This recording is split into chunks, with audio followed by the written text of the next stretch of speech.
call. Oh, Kevin? Was it Kevin? Yeah. Going through Europe, the wheat that they have there, there's no gluten problems with. You go into a health food store, there's no, or even, same type of stores like a Meijer or Walmart or something, there's no gluten-free products in there because they don't have any gluten issues. And it's because the wheat that we actually use here in America is a hybrid version of wheat. It's not actually what nature intended. It's man has been messing with, it's not necessarily genetically modified, but just kind of the step right below that. And so it's not in its natural form, and it's that product, once becoming a grain that we then ingest, that causes the gluten issues. Well, if we're getting a product and it says wheat on there, it's a say wall and it's a Kyle green, it's got like 3 different, and it's got wheat in there, can I assume that there's gluten in the wheat, or maybe not? I don't know without looking at something specifically, but fair assumption if all it says is wheat, is that yes, it probably does have gluten. Yeah. And is that gluten when you get older more? Because my husband's wondering if he might have that issue. Is it when you get older more? Well, not to my understanding, and correct me if you think otherwise, but to my understanding it's not necessarily young or old, but there's probably a greater likelihood of it as you get older.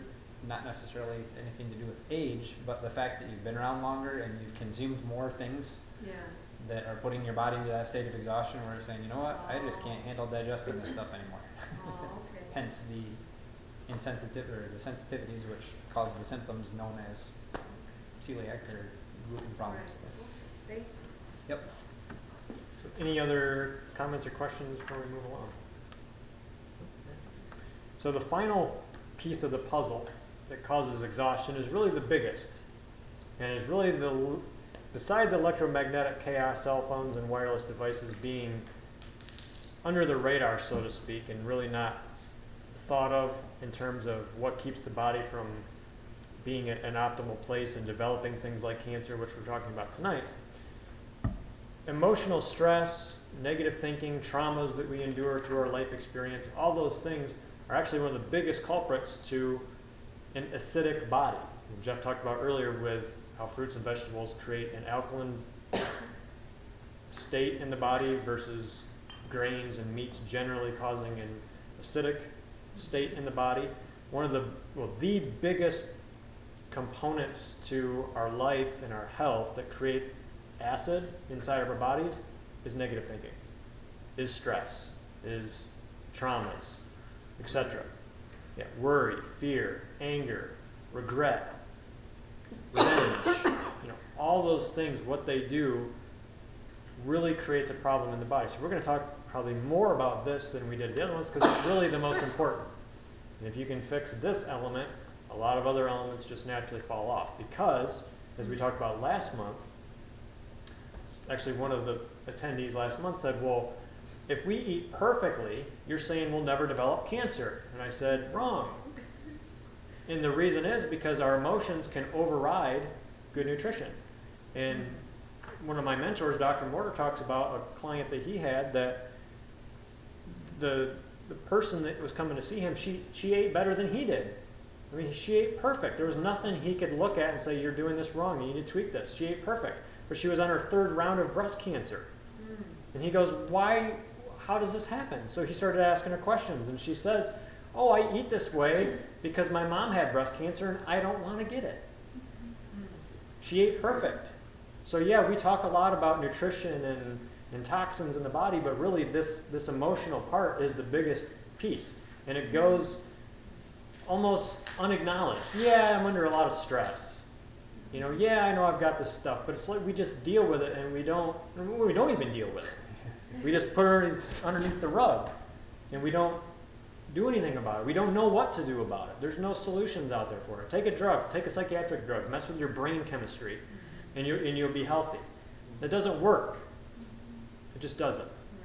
We could talk, like Jeff talked about in the beginning, of the cancer industry specifically, that there's plenty of data out there. We're not trying to be mean and critical. We're just showing you, look, the facts are they're failing. And same thing with the mental health industry. They have no clue what to do, really.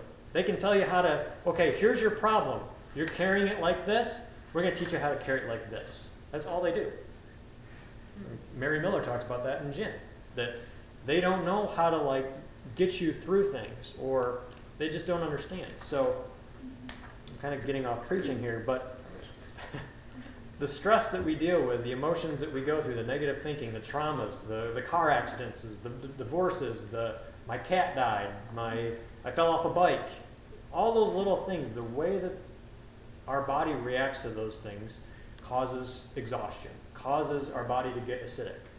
So let's look at some of this and I want to really spend a little more time on laying the foundation of what the power of the mind is, because it's amazing when you start looking at this. It's amazing, absolutely amazing. So I'm going to kind of start back at the beginning of things and how our life, our perspective, our beliefs get established and how that kind of affects everything.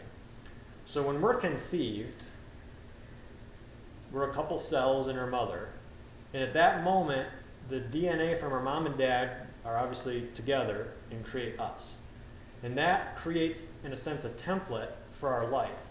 That if we don't do anything differently than mom and dad, we're going to turn out just like them. And we can see that in a lot of ways. You know, I have the same procrastination patterns as my dad. Or I developed knee pains at 40 just like my mom. And we know that that's true. And that's the way it is. We have the free will to learn lessons and to change things. Sometimes we do, sometimes we don't, for a variety of reasons. Some that we'll talk about.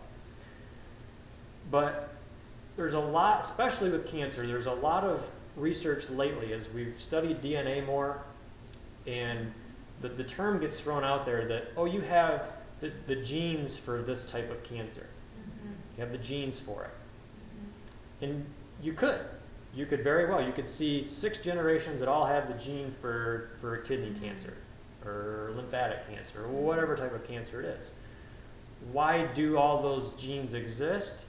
Because somewhere along the way, it got put into the mix, but the only way for that gene to be turned on and cause a problem is if the 3 things we've already talked about, nutritional deficiencies, toxins are in the body, we're under a lot of chaos from the electromagnetics in our environment, or negative stress. Those things will actually turn those genes on. We could have those genes as a part of our DNA structure. The point is, are they going to get turned on and cause a problem, or are they not going to get turned on and we're going to remain healthy? What things turn it on? Not getting the right nutrition. Putting the orange juice converter in our car. That turns the genes on that cause cancer. Being around personal care products that create problems in the body, turn those genes on. Being around Wi-Fi and having your cell phone up to your ear all day long turns those genes on. But the biggest thing that turns those genes on is what goes on up here. The biggest thing. So the more that we can pay attention to what we think and how we respond to things in a positive way, the less likely we're going to put our body in a position to where those genes, even though we might have them, and probably most of us here do, is whether they're going to get turned on or not. So there's a field of research in the last 15 years or so called epigenetics. So we get sold the genetic victim line all the time. You have this gene, so you're going to get X.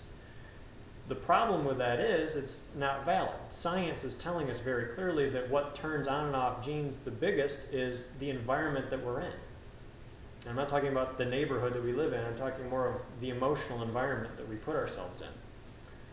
So one of the research studies that's been done on this is they take cells out of somebody that has cancer, the cancerous cells themselves. So let's say they have pancreatic cancer. They would actually go in, take a few cells out of the pancreas that are cancerous. They would take them out of the person, they'd walk them over here, and they'd put them in a little dish. And they'd keep the fluid in the dish clean, and they'd provide it with some vitamins or whatever that cell needs to maintain life. And actually that cell would go from a cancerous cell to a healthy cell. Outside of the body, it would change. And the reason for that is because the environment that it was in was a cancerous environment, not the cell that was bad. The cell can actually go from being cancerous and sick to healthy if you change the environment. So it's very powerful. And another example of this is Dr. Hammer over in Germany. He looked at, what his research is he's putting together the emotions in the correlating disease. So the specific emotion and how it causes this cancer and this cancer and this cancer. And there's very specific things. And he wanted to know, where is the coding in the DNA for specific types of cancers? So he's looking in the organs where the cancer's at. He's not finding any coding that says this is the blueprint to make a cancerous cell. There's nothing in the area where the cancer is. Which, how is that possible? There's cancer in the lung. You look at the lung, and there's no coding in the lung DNA that puts it into a cancerous state. Where's the coding? The coding's in the brain from a psychic trauma of some sort. Could be your cat dying. Could be a divorce. Could be a car accident. Could be anything that you perceive traumatic. And it could be tiny little things, like you wanted to go outside and play when you were 2 years old, and your mom says, "I'm busy right now, honey." The way you perceive that could have been a huge traumatic experience. And the way that that registered in your brain could have actually turned the cells or the DNA on to make cancer. Could have. It's a possible scenario. So I find that very fascinating because Dr. Hammer looked at 20,000 cases of cancer, and not one time did he find the coding of that specific cancer in the organ that the cancer was in. Every time it was in the brain. And it resulted from a psychic trauma. So this is why we talk a lot about the emotions and the stress that we're under, because that's really the big thing. And it goes unnoticed, and it goes without a solution most of the time. So, what was the doctor's name you said? Dr. Hammer, H-A-M-E-R. Okay. Do you have a comment, sir? Yes, if I may. Yes, indeed. We'd made plans to come up earlier today to talk some stuff through and everything, and I ended up, because I'm working second shift, only see my family on the weekends. I'm going to be gone all day tomorrow and was gone the second half of today, so I stayed a little bit longer at home to spend some time with the family before I came up, because I felt like I needed that family time. Well, we ended up watching a movie, a relatively recent one. I think it just came out on DVD, called Here Comes the Boom with Kevin James. I don't know if any of you have seen that. It's funny, inspirational type of movie. So you might ask why in the world I'm bringing that up in the middle of talking about how emotions affect cancer. It's a great movie for a couple reasons. One, I love like inspirational, motivational type stuff. I'll be the first one in the room crying at something like that. Good for you. Happily admitted. Real man. Probably 5 minutes before whatever happens in the movie that's supposed to be motivational and inspirational, I'll see the foreshadowing on the wall and start welling up before that. But anyway, there's a great scene in there where Kevin is a biology teacher. His character is a biology teacher, right? And he gets basically inspired. He'd been beaten down by the system and how he couldn't teach the way he wanted to, but he got inspired and kind of started teaching in a more enthusiastic, excited way than more like he used to before getting beaten down by the system. And so he literally jumps up on his desk and then ends up walking on some students' desks to like look right down at them to get answers out of them and stuff. And one of the things that he's talking about when he jumps up on his desk is how cells work in an energetic fashion, talking about how there's energy in the cells, and when they become dormant, how that affects them, and when they become re-energized, how that affects all of them around them, and they become symbiont. And it was just a really neat scene. I mean, it was a great movie otherwise, but it's neat being able to see that stuff, and even from a conventional biological educational approach, talking about exactly the things that we're talking about tonight, and how the cells and the environment that they're in are so impacted when it regards stuff like this. So. Little plug for a fun movie if you want to have a good time with the family. It's pretty clean, a little bit of language, but very motivational, inspirational, good message. But Here comes the boom. when you start, Here Comes the Boom is what it's called. But when you start learning these things, you pick up on those little things, even when you're just sitting down to be entertained. But the evidence is out there. I mean, it's even in regular science. They think that emotions don't play a point in this thing, yet they sell the whole placebo effect, you know, concept when talking about drugs and everything. So anyway, just wanted to make that plug. One, it's a great movie, but just, you know, it's out there even in the conventional world for people that think that what we're talking about is crazy talk. No. The environment that the cells are in plays a difference in how they function, even in very conventional biology. So, just thought I'd throw that. Excellent. Yeah, it is amazing, like Jeff said, how many examples of a lot of these different principles that we apply and learn and teach are actually everywhere. Most of the stuff is hidden in plain sight right in front of us, and we just don't see it most of the time. It is amazing. So, another quick example of the power of the mind. I was just listening to some training on the way up and on the way over here, and they were talking, reminded me of a study that had been done, I don't know how long ago, of schizophrenics who had multiple personalities disorder. And they would do a complete blood analysis of somebody has schizophrenia and multiple personality disorder, and it was confirmed over and over and over and over again that they had diabetes. Just confirmed. I mean, every blood test, diabetes. Well, while this guy was in personality number 1, he had diabetes. Showed up. When he would flip for a little part of the day, or for a minute or two, into personality number 2, and they would do blood work on him, same blood, he didn't have diabetes. He was in perfect health. For goodness sake. Because his mind shifted. He thought he was Harry, and then a minute later he thought he was Bob. In the chemistry in the body, the blood did not change. It was blood that had too much sugar in it. He was diabetic. A pancreas that was overwhelmed, not working enough to combat the sugar. He switches in his mind who he believes he is, all that goes away. He's in perfect health. The only thing that changes is his thought. Pretty crazy. Very crazy. So as we talk about the environment that we're in, our bodies are in, we have 75 trillion cells, and we talk about this quite a bit. We have 75 trillion cells that make up our body, roughly. I've heard 50, I've heard 100 trillion. There's a lot. I don't know that we're all going to count them. There's a lot there. And the point is do you want your 75 trillion cells working in an environment that's positive or negative? So think of it as if Jeff and I get up here when we started an hour or so ago, and we were really negative. We didn't have any energy in our voice. We were talking monotone. We didn't really want to be here. Maybe we were late. We were frustrated. Maybe him and I were arguing the whole way here. And, maybe we've been in a fight the whole last week. Maybe we got stopped on the way here. We got a ticket. Maybe we got our car impounded. We were just really, really negative. How do you think you guys would pick that up? You would pick it up. You would feel many of the same emotions that we felt. Just the way you acted probably when you came in. Exactly. You could have felt us coming in going, whoa, we don't want them in here. We need to pray over them. We're a little bit negative today. You guys picked that up. Now, hopefully we're pretty positive and pretty enthusiastic. We could probably be more.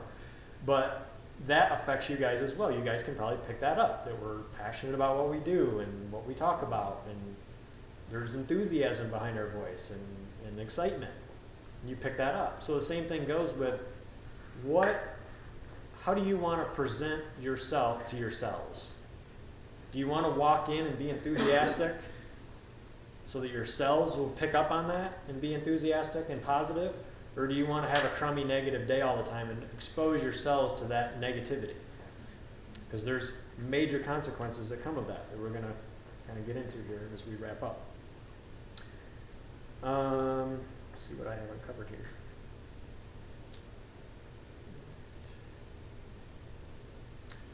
So we've established that how we think, the stresses that we're under, the way we react to stressful situations, because we can choose to react negatively or positively.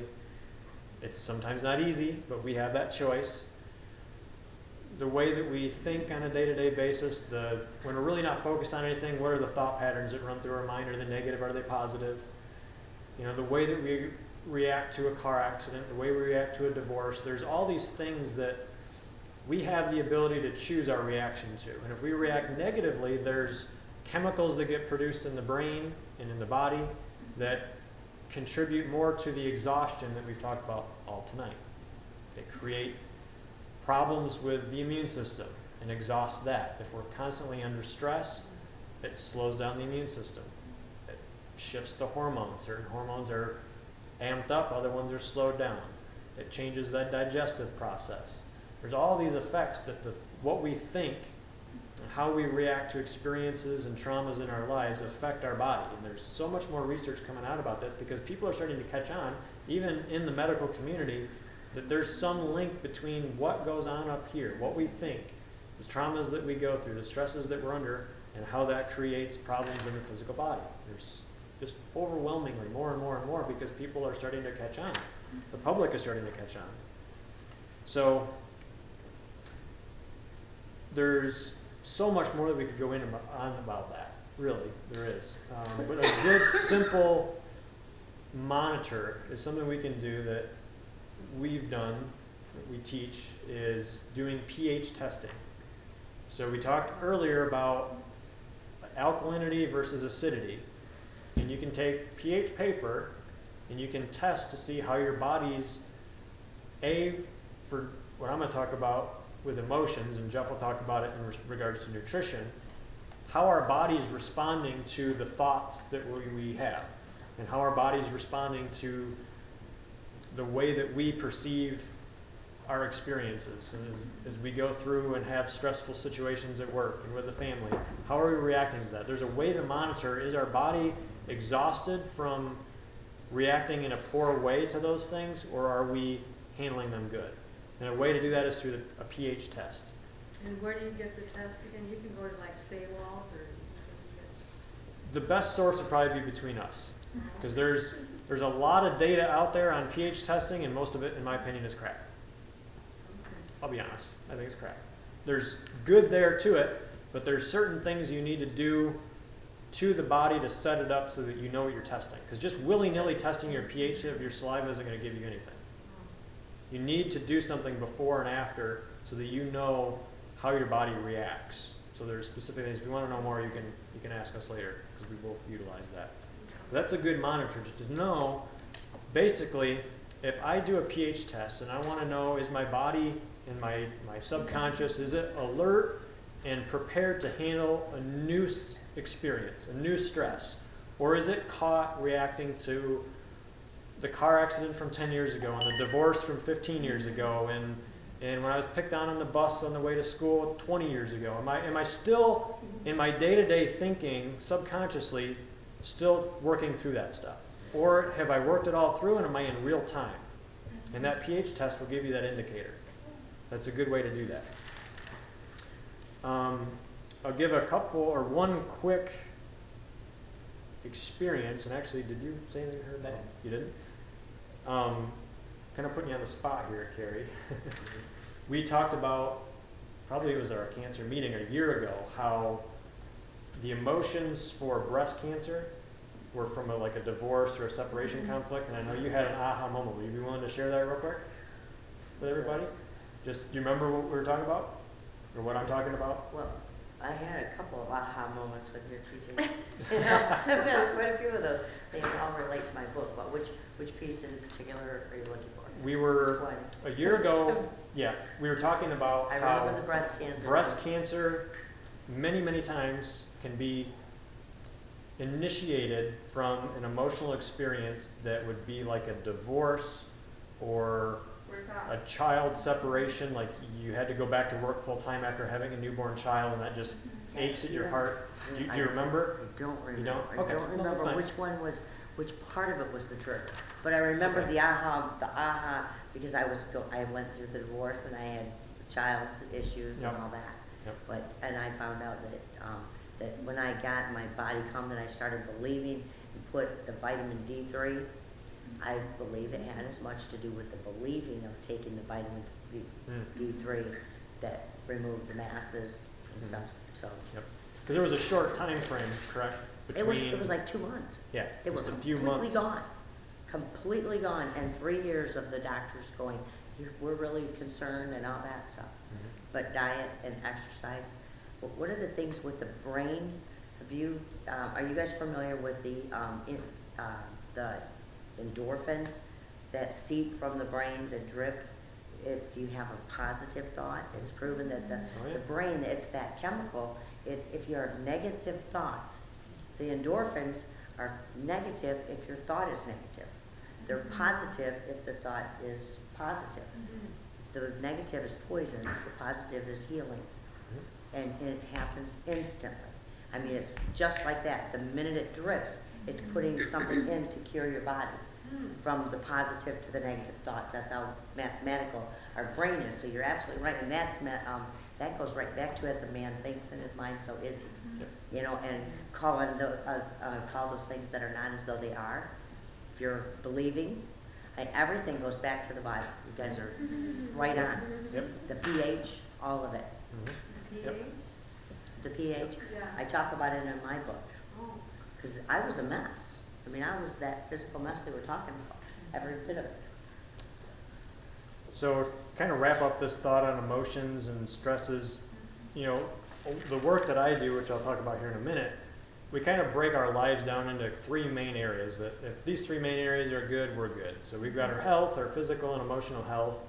We've got our relationships with family, our spouse, our children, coworkers, friends, etc.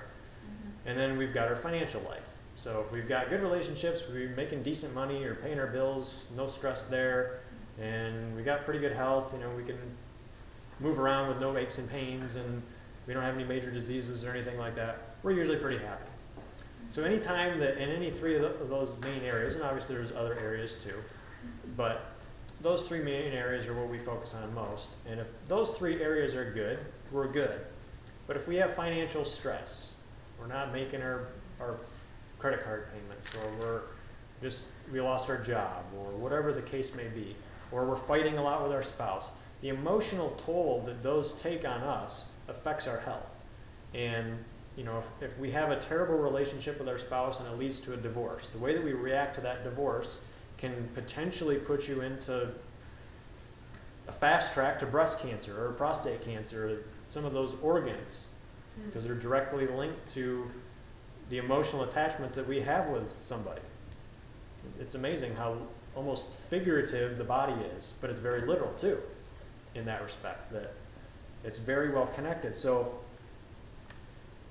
like I said earlier, and we talked so much about, it's a whole lifestyle of abundance, of health, of prosperity. It's a whole lifestyle, and every piece of the puzzle affects the other ones and affects all the other ones. So if we have good finances, that can affect our health in a positive way. If we have good relationships, that can affect our health in a good way. So if somebody that has cancer, you can take all the good nutrition that you want, but if you're not looking at, okay, maybe the whole reason I got cancer is because I had a divorce, or because I argued with my spouse for 15 years, or you know, one of my children's gone astray and it just kills me. You know, if those areas aren't looked at and addressed, the whole potential for you to overcome the problem and get to the root cause of why you're developing cancer, your chances of getting it in the first place, or if you've already gotten it, if your body's already become exhausted and not been able to handle your day-to-day activities and lifestyle, and you actually get cancer, your potential for overcoming that is going to be greater if you're able to look at the whole picture. So what Jeff and I do with these meetups is try to give what we're learning and applying in our life, the lessons and the nuggets of information, so that we can help other people look at everything and the tools to help fix that. So one of the tools that we both use, I do it for a living, is called bioenergetic synchronization technique. And it's a way to basically reset the way the brain has responded negatively and sometimes gets stuck in the pattern of responding to stresses, negative thinking, and traumas. So if we've been in a car accident and we just are very fearful of going through an intersection, and I know I'm speaking to you, that every time you go to an intersection you freak out and you know what you're doing, there's no rational explanation for it, but you continually react that way. You know, I know I need to do something different, but I'm just stuck. I do it at every intersection. I freak out because I got hit in an intersection. What can you do about that? Obviously, a lot of things you can do. And like we talked about with cleanses, as far as getting toxins out, there's the long way to do things and there's shortcut ways. So what I do is one of the shortcut ways as far as the way that the brain and the body responds to negative thinking, emotions, stress, traumas. And a way to put the brain back in a sense like it was before the car accident so that you're not freaking out when you go through an intersection. There's ways that we can go into the brain, figure out where it's at in the brain, hit the reset button. So if we've been through a divorce and we know that, okay, I had a divorce in January, I was diagnosed with cancer 2 months later. There's a pretty good significant chance that those two things are very much related. Okay, let's go in, find in the brain where you reacted very negatively to that divorce, hit the reset button, and put the brain back to operating better. And there'd be some coaching that would go along with that to help you learn the lesson and react better to that. There's a lot of work that we can do with that to help you, because life is all about learning a lesson, or multiple lessons. Sometimes we learn them, sometimes we don't. So if we have a divorce, there was a lot of good that came out of that. Most of the times we never see it. So a lot of the work that I do is once you can kind of hit that reset button and kind of clear the fog, you can see the lesson easier. And once you see the lesson, you can learn the lesson. Then you can move forward better than you were before it happened. So that's a lot of the work that I do. And that pH test that I talked about a little bit ago is a good indicator of where you're at in that whole thing. Are you caught up in a lot of the past blocks, not learning the lessons, hanging on to the negative thought patterns, or are you moving forward, bettering yourself at every stage of life, learning the lessons from what you experienced and moving forth? So that's a little bit about what I do. So Jeff does more on the nutritional side. So if you want to talk a little bit about the products that you offer, how maybe they relate specifically to cancer or whatever you think is. Do you best have for the that. pH test stuff available? We do, not necessarily on the spot tonight. We do. Correct that, we do. But actually, a couple things before I even talk about the nutritional side. I just want to do kind of a quick review of a couple things and help to make it more sense, because I've talked a few times to people lately at work and just other friends, family and stuff, and been telling them the stuff that we're studying and preparing for, and I knew they weren't going to be here, so in an effort to try and encourage them to be here, to get other people here, the fact that the prediction is 1 out of 3 women will get cancer, 1 out of 2 men will get cancer in their lifetime. Now, again, I'm not proclaiming that or cursing you with that or anything. I don't believe anybody in this room will, in part because you're here tonight. But with that said, if you think about 1 out of every 3 or 1 out of every 2, those are ridiculously high numbers, right? And it shouldn't be anywhere near that. But when you think about the things that we've talked about tonight, well, what's the divorce rate nowadays? 50%, right? Basically, in or out of the church. Right. So when we talk about how emotions can cause cancer, okay, nothing else factored in, just the divorce rate could be cause for essentially 50% of people getting cancer. Then we add in how many of us are exposed to toxins on a regular basis? All of us. How many of us are exposed to electromagnetic radiation on a regular basis? All of us. How many of us don't eat as good as we should? All of us. So when you learn about these things, it's actually very easy to see why those rates are as high, those predicted rates are as high as they are. The good news is, when you know about them, then you can make the changes necessary to not be in that scenario. But even with that said, if we go back to last month's meeting where we don't want to make these changes in effort to avoid being one of those statistics. We just want to make these changes to be in the ideal state of health that God created us to be in our whole lives. And I think we haven't even talked about this, at least much, if at all, but I've had a lot of coming back to this lately, so I think we'll probably have a meetup on the books at some point about living to 120 years old. We've talked about it a little bit, but it's very biblical. When God talked about Methuselah living so long, Noah and all those guys, and he said, you know what, it's not good for man to live that long. The life of man shall be 120 years. Okay, why aren't we living to 120 years? God said that's what he designed us for. It's in the Bible. So I think we'll probably talk about that, and it'll probably be very similar content as far as tonight, actually, because these are the reasons. I believe. I'm not an expert. I'm not God, but I believe if we live the way that he put us here to live, which would be a good, positive mindset, eating the things that he provided through nature, without the electromagnetics that man created, and without all the toxins that we mostly have introduced to ourselves, that we'd be living the life that he intended. Fully well and capable, and with all our senses and everything intact, and physical health up till 120. So we'll probably do a meetup on that at some point, and bring more scriptural references and everything. But anyway, so I just wanted to kind of make those couple of points. Hopefully, because to me, when I tell people 1 out of 3, 1 out of 2, it's very hard to fathom how that is so. But then when you think about everything that we talked about tonight, it's actually almost surprising that it's not higher. So with that, Jeff talked about some emotional solutions, mental emotional solutions. And by the way, I did, this is the book that he's referencing, Your Potential for Health by Dr. Mortar. I own it, have read it, have done both the urine and the saliva pH tests in there. Neither one of them were where I want them to be, ideally, especially emotional. The saliva one, I just did that within the last few weeks, actually, and it wasn't where I wanted it to be. So what am I doing to do that? I'm continuing to get treatments from my practitioner to help modify that, because obviously I've got some things going on in me from the past or whatever that I haven't let go of fully, or whether on a conscious or subconscious level, or both. So I'm taking advantage of that. On the nutritional side, one of the things, I guess, to give you a heads up about, we've had increasing amounts of questions as we continue to do these meetups of why we're doing them for free. And I guess that's just the way we've done it. Our hope is when you ask about where can you get products, to do the pH testing, or where can you get supplements, or we ask that in return for investing our time and energy in doing this, that you would support us in doing those things.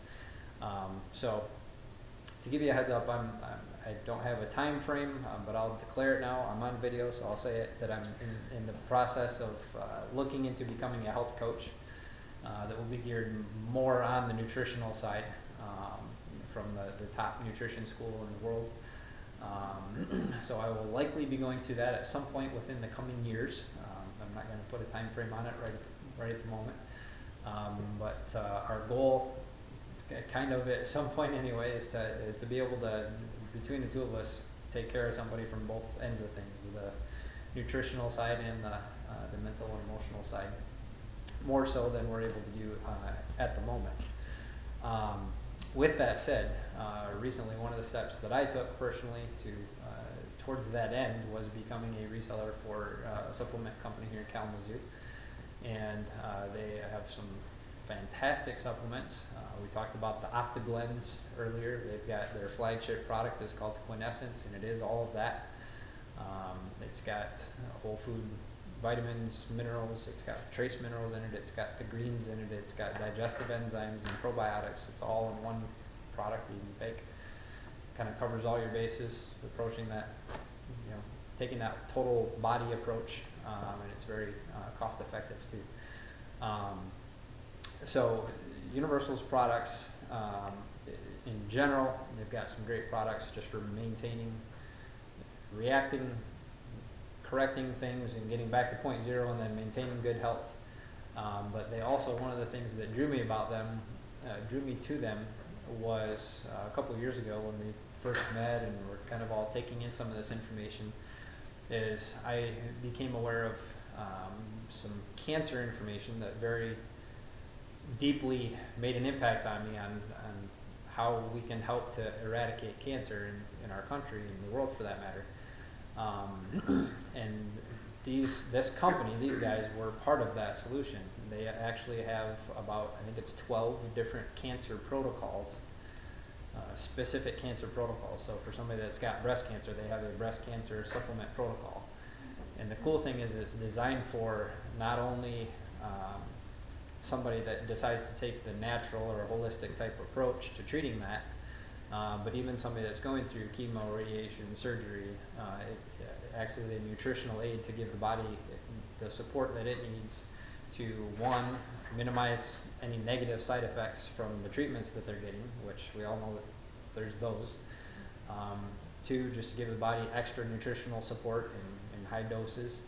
And three is to increase odds of survival.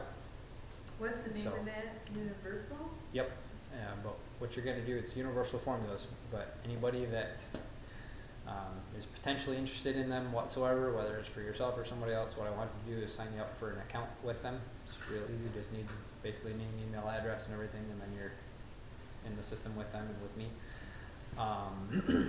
But they have cancer protocols, and so that's the target of the cancer protocols. They've figured out what herbs, what nutrition each types of those cancers specifically require or shouldn't have, such as like leukemia, lymphoma that are blood things. There's specific herbs that actually would be detrimental to use in those situations, so they disinclude those. So definitely something that I would highly recommend, not only because I have the potential to profit from it, but because there's some high quality stuff there. And one of the things that I think is neat, well, before I get to that, we've talked about pH testing. There's two sides to that. Jeff talked about the saliva testing for mental, emotional stuff. You can do urine testing, and it will kind of help tell you where you're at nutritionally speaking.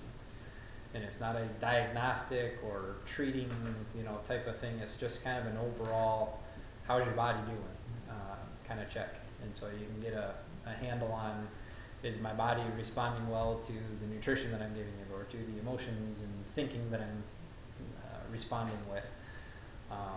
So this book gives the instructions for both of those. And yes, Carrie, you quoted that verse, as a man thinketh. There's a whole book on that, literally, that talks about how powerful our thoughts are.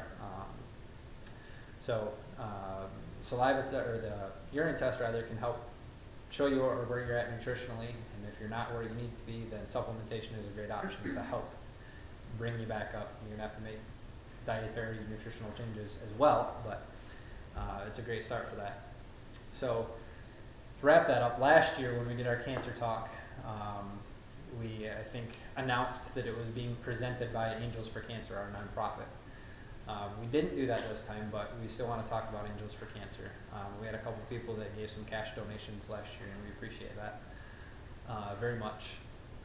But we had kind of put that on the back burner for a little while. It's starting to come back into the mix of things a little bit.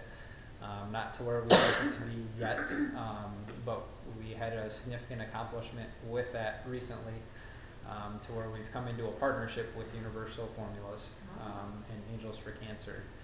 And because of that, if anybody from Universal is watching or listening, probably not any kind of legal partnership, so I'll give that disclaimer, but there's a relationship that's been developed there, I'll put it that way, to where what our goal is for some point in the future, when we have the funding to be able to do it on our own, anybody that is interested, that's been diagnosed with cancer, that is interested in one of the cancer protocols, we would love to be able to just give them that protocol. They generally run about $2,000 a piece. We would like to be able to just give that to them. We're not to that point yet. Wow. So any donations that we receive go towards that. But in the meantime, what we would like to do is help support a person if they decide that they want to get one of those protocols. My philosophy is let's make it simple, right? Keep it simple, stupid. So instead of person that's got cancer, here you need to come up in the midst of everything you're going through right now, you need to write a check for $2,000 to come up with extra stuff. That's most likely not going to happen in most scenarios. I understand that. That's just reality. But most people are on Facebook nowadays. Most people have hundreds of friends on Facebook, right? So, just using this as an example, we each have, if we could actually sit down and think of them all and write them all down, we've got hundreds of friends, right? So if we could convince 200 friends of that person to give $10 a piece through AFC's PayPal link or whatever, we can raise that 2,000 pretty easily. In my mind, and this isn't an incrimination to anybody that wouldn't give, I guess, in that scenario, but I don't call you a true friend if you find out I've got cancer and you're not willing to give $10 towards that. I wouldn't consider you a real friend. I mean, I'm sorry, but that's just my opinion. So if this person has a couple hundred friends, they could all give $10. They get a write-off on their taxes for it because we're a legitimate 501c3 tax-exempt organization. We could raise that $2,000 pretty easily. And through the purchase of the protocol, what our goal is to get to, and we're through this relationship that's been formed recently, and the steps that I'm taking personally will be at a point to be able to do this relatively soon, within the coming years. We'd like to be able to support them not only with the supplement protocol, but with actually what we're kind of roughly guessing right now is about 5 hours of each of our individual time with that person as well, to coach them on, work with them on best and nutritional stuff. So not only just to give them, here's a bunch of pills to swallow for the next 6 months, which is what the protocols are, is a 6-month protocol. Not just here's a bunch of pills to swallow, but let's talk about what needs to be on your plate every day. Let's talk about how doing smoothies and juicing and can support all of that.